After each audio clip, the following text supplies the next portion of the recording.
মস্তিষ্ক ভালো রাখতে প্রতিদিন কি খাবেন?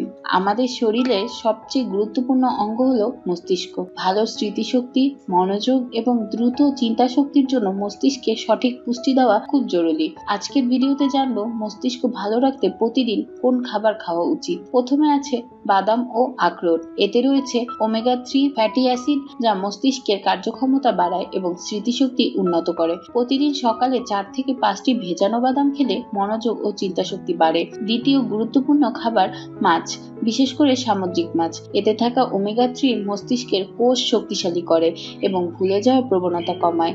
নিয়মিত মাছ খেলে ব্রেন ফাংশন ভালো থাকে। তৃতীয়টি ডিম। ডিমে থাকা কোলিন নামের পুষ্টি উপাদান স্মৃতিশক্তি ও শেখার ক্ষমতা বাড়াতে সাহায্য করে। প্রতিদিন একটি ডিম মস্তিষ্কের জন্য খুবই উপকারী। চতুর্থ খাবার সবুজ শাকসবজি, যেমন পালং শাক।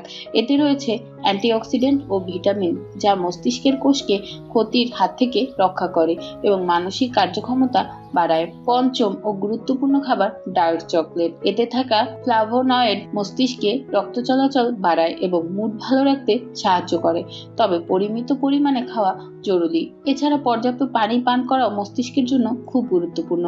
শরীরে পানির ঘাটতি হলে মনোযোগ কমে যায় এবং ক্লান্তি বাড়ে। সবশেষে বলা যায়, প্রতিদিনের খাবারে এই পুষ্টিকর খাবারগুলো রাখলে মস্তিষ্ক থাকবে সুস্থ, স্মৃতিশক্তি বাড়বে এবং কাজের দক্ষতা উন্নত হবে। ভিডিওটি ভালো লাগলে লাইক দিন, শেয়ার করুন এবং এমন স্বাস্থ্যকর ভিডিও পেতে চ্যানেলটি সাবস্ক্রাইব করতে ভুলবেন না।